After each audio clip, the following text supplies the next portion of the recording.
اللهم انفعنا بما علمتنا وعلمنا ما ينفعنا. اللهم انا نسالك علما نافعا ورزقا طيبا وعملا متقبلا. اللهم فقهنا في الدين وافتح علينا فتوح العارفين. اللهم amin. Alhamdulillah, ya, kita masih di pembahasan maksilah sugro atau maksilah qasirah. Di catatannya kita akan jelaskan catatan di halaman 61. Ya, kita akan sedikit menjelaskan tentang ini. Nanti kita akan mentalaki. Kita akan mentalakikan juz amma yang waktu lalu atau seperti kebiasaan kita, ya, untuk mengambil banyak faedah. Di sini maksilah sugro ataupun maksilah qasirah ini ada catatannya. Tadi kan ada beberapa syarat, ada 2 syarat inti daripada maksilah sugro atau maksilah qasirah ini terjadi. Ya. Tetapi di sini ada catatan khusus yang bawah, yaitu yang pertama itu khusus pada Al-Quran surah Az-Zumar ayat yang ke-7 di kalimat ya Allahu lakum. Ya Allahu lakum ini tidak dibaca panjang menurut riwayat Hafs. Jadi menurut riwayat Hafs an Asim, ya, ini ya Allahu lakum, ya, ini hadomir, ya, hadomir, ya. Tetapi dia, kenapa dia tidak dibaca panjang, padahal sebelum dan sesudahnya tidak sukun, ya kan? Nih, sebelum dan sesudahnya bukan sukun, kan? Ya Allahu lakum, ya, dotnya fathah sebelumnya itu, lamnya fathah. Tuh, syarat yang pertama itu terpenuhi untuk hadomir ini. Kemudian setelahnya tidak bertemu hamzah juga. Ya Allahu lakum ini setelahnya juga tidak bertemu dengan hamzah. Maka secara syarat seharusnya kan dia terjadi maksilah sugro. Tetapi, ya, ini di dalam riwayat Hafs an Asim, ya, ini hadomirnya ini tidak boleh dibaca panjang, tidak dibaca panjang. Jadi tidak dibaca panjang, ya, dengan panjang 2 harakat, tapi cukup 1 harakat saja. Ya Allahu lakum, ya Allahu lakum, begitu aja. Ya, di sini surah Az-Zumar ayat ke-7. Nah, dikarenakan ini, perhatikan ya, dikarenakan ini adalah dari riwayat. Ini apa? Ini karena riwayat Hafs, ya, riwayat Hafs an Asim ini tidak membaca dengan mat, ya, tidak dibaca panjang. Ini dari jalur riwayat, ya, dan dari jalur ini, ya, dari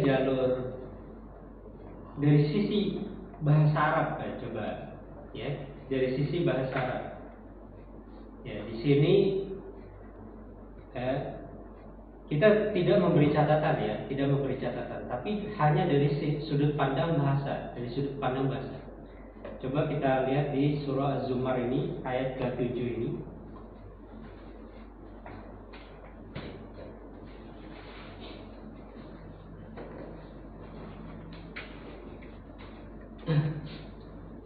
Ya, untuk yang ada mushaf, coba dibuka surah Az-Zumar ayat ke-7 ini, silakan. Kita ingin melihat dari sudut pandang bahasa, ya.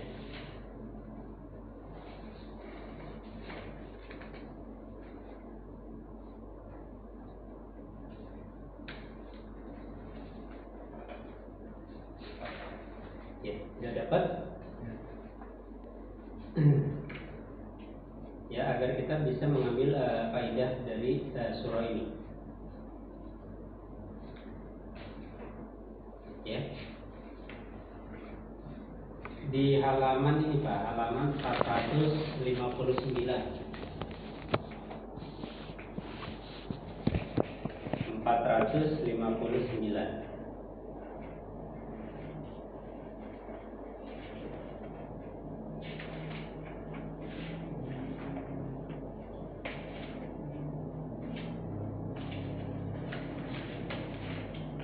Sudah dapat ya semua Pak ya.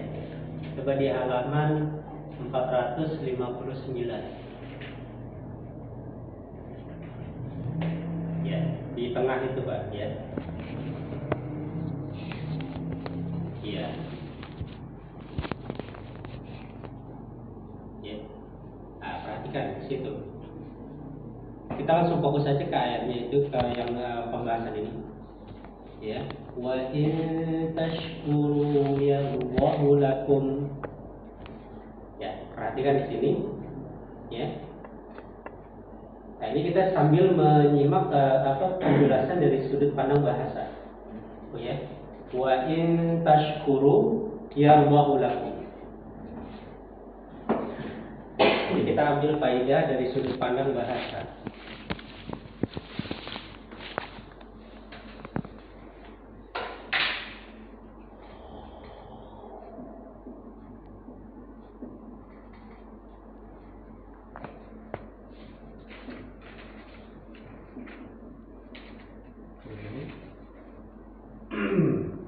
Yarallahu lakum.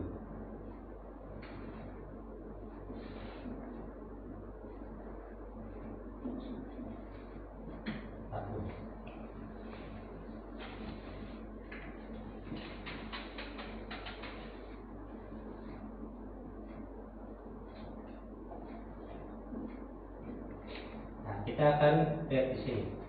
Wa in tashkuru yarallahu lakum. Fokusnya di sini, ya Allahu lakum. Nah, kenapa di sini dari sudut pandang bahasa itu tidak dipanjangkan ininya, hu-nya, ya?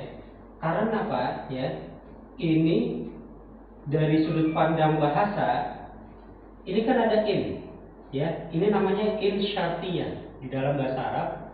Ini namanya in syartiyah, syarat, termasuk adat dari syarat. Dan dia ini menjazmkan dua fiil. Nih, fiil yang pertama ini fiil syaratnya. Nih, fiil syarat. Wa in tashkuru. Nah, ini asalnya Pak, tashkuruna. Ya. Ya, ini asalnya tashkuruna. Tashkuruna. Nih, tashkuruna. Karena ada in syartiyah, maka ini jadi terjazmkan. Ya, jadi jazmnya ini dengan membuang huruf nun. Jadi wa in tashkuru. Ini namanya fiil syaratnya. Kemudian yardahu, ya. Yardo ini asalnya yardo. Ya. Yardo hu. Ya, ini asalnya yardo. Nah, karena dia ini sebagai jawab syarat daripada in, maka dia ini buang ininya. Jadi yardhahu lakum. Nih, jadi ini asalnya ya. Yardhahu ini asalnya yardhahu. Nah, karena dia sebagai fi'il jawab ya. Fi'il jawab dari in syartiyah ini, maka dia ini dijazmkan dengan membuang huruf ilatnya. Jadi dari sini Pak, ya, ini dia terjadi sebagai syarat, ya, sebagai fiil yang syarat, ya. Makanya dia, walaupun dia secara tulisan dan secara bacaan dia yardhahu lakum, dia asalnya sebenarnya disukunkan asalnya yardhahu lakum. Nah, asalnya seperti itu. Nah, maka ya dari sudut pandang bahasa, ya, dari sudut pandang bahasa, maka dia ini sebenarnya dia ini ada yang dibuang di sini, ya, ada yang dibuang, huruf ilatnya di sini dibuang, yaitu huruf alif, ya. Huruf alif ini dibuang. Nah, maka itu dari sudut pandang bahasa, ya. Ya, jadi dari sudut pandang riwayat, ya, itu menurut riwayat Hafs an Asim itu tidak dibaca panjang, ya. Dan dari sudut pandang bahasa, karena dia terjadi apa namanya,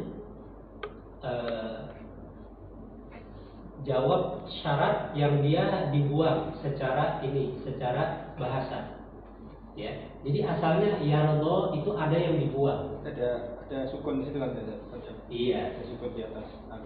Iya. Jadi di situ dia dotnya itu, ini dia sukun, ya. Sukun. Dan ini dibuang, ya, mahdhuf, dibuang. Jadi yardhahu lakum. Ya, itu dari sudut pandang bahasa, ya. Tetapi kita di dalam Al-Quran itu hanya menerima dari sudut pandang talaqqi aja, bukan dari sudut pandang bahasa. Karena kalau dari sudut pandang bahasa itu nanti bisa bisa rancu. Gitu. Nah, ini kita hanya membahas dari sudut pandang bahasanya saja, ya, seperti itu. Jadi ini aslinya itu dia dikarenakan dia sebagai jawab syarat, maka dia dimahdhuf, ya. Alifnya itu dimahdhuf atau dibuang, sukunnya itu dibuang, ya, seperti itu. Nah, jadi dari sudut pandang riwayat Hafs, maka ini dibaca seperti itu.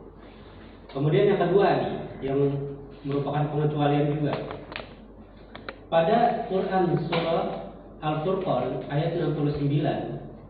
Di kalimat fihi muhana, ya. Nah, huruf H-nya ini, H dhamirnya ini pada kalimat fihi dibaca panjang 2 harokat karena riwayat. Ya, karena riwayat. Walaupun tidak terpenuhi syarat maksilah subro padanya. Nih, kan dia sebenarnya tidak terpenuhi syarat maksilah subro kan? Syaratnya itu sebelum dan sesudahnya bukan sukun, tetapi ini sebelumnya ini sukun. Fihi hadamir ini sebelumnya sukun. Tetapi di dalam riwayat, ya, di dalam riwayat itu dia dibaca 2 harokat menjadi maksilah subro. Padahal dia syaratnya nggak terpenuhi. Syarat yang ininya sebelum dan sesudahnya bukan sukun. Nah, ini sebelumnya sukun, huruf mat, ya, huruf mat itu kan sukun. Jadi fihi muhana. Nah, kan kalau secara seharusnya kalau mengikuti kaidah, seharusnya dia fihi muhana, ya. Nah, secara kaidah kan seharusnya begitu, tetapi tidak. Tetapi dia dibaca dengan maksilah subro atau maksilah qasiro. Betul, ya. Jadi dia dari riwayat, ya, karena riwayat. Jadi dipanjangnya ini karena riwayat. Wallahu a'lam bishawab. Jadi kita sifatnya ataupun kita di dalam Al-Quran itu kita harus menerimanya itu dengan riwayat, ya, dengan riwayat. Jadi bukan dari sudut pandang bahasa, ya, ya. Karena, tetapi kalau dilihat dari sudut pandang bahasa pun tidak terjadi masalah, ya, tidak jadi masalah, begitu.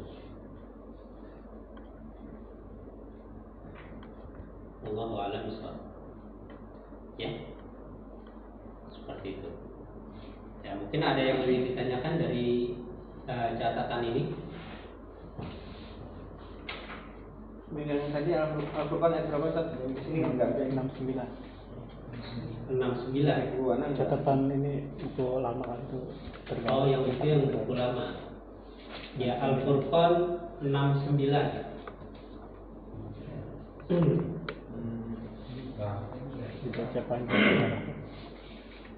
Iya, berarti itu udah revisi, ya. Ada revisi yang ini belum. Iya. Catat aja Al-Furqan ayat 69 dibaca panjang ya Ustaz ya? Iya. Ya ditulis aja, Pak.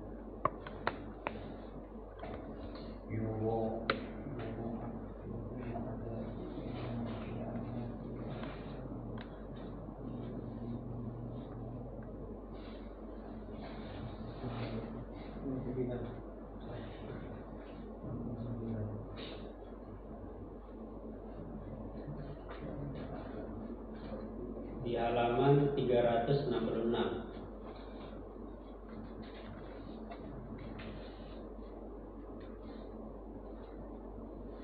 Di halaman 366, ya, di Al-Quran. Itu, ya, fihi muhana.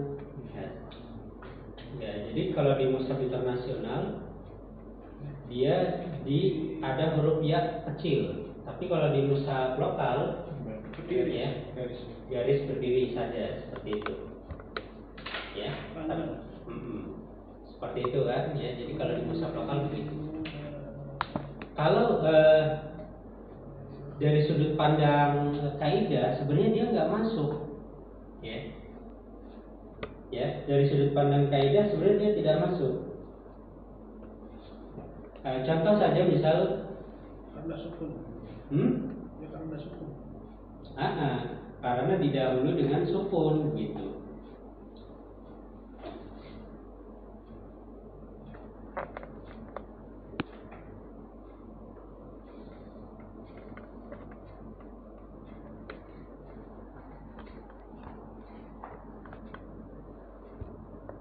Contoh saja nih untuk yang ini aja di surah Al-Baqarah lah yang paling gampang, ya, di ayat yang kedua, ya. Dzalikal kitabu la raiba fihi hudan lil muttaqin. Ya, nah ini kita untuk memberikan contoh saja. Ya, perhatikan. Dzalikal kitabu la raib. Bisa kita wakaf di situ. Fihi hudan lil muttaqin. Tuh, itu kan fi sukun dia, ya. Hadomirnya itu didahului dengan sukun, maka dia nggak boleh dibaca panjang. Fihi hudan lil muttaqin. Nggak boleh mengikuti Al-Furqan 69, nggak boleh kita fihi hudan lil muttaqin, nggak boleh, ya. Walaupun secara bacaan sama dengan fihi muhana, ya, fihinya tuh seperti itu, ya. Jadi ini dari sisi riwayat, makanya nggak boleh kita itu mengada-ada dalam Al-Quran, ya, nggak boleh mengada-ada, ya. Kalau yang kaidahnya ini di fihi muhana aja, yang lainnya enggak. Ya, yang lainnya enggak. Tuh.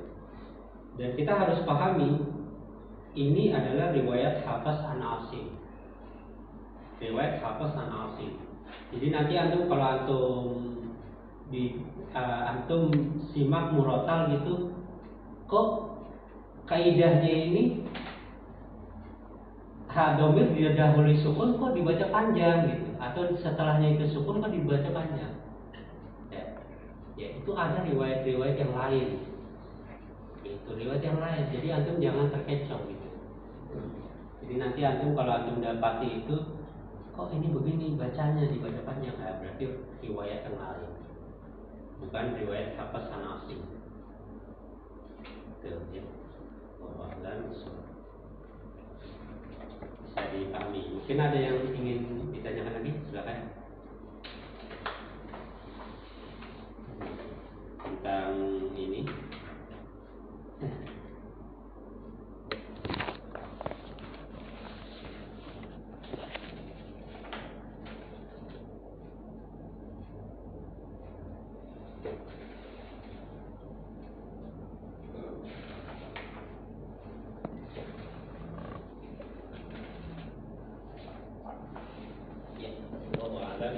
Sekarang kita langsung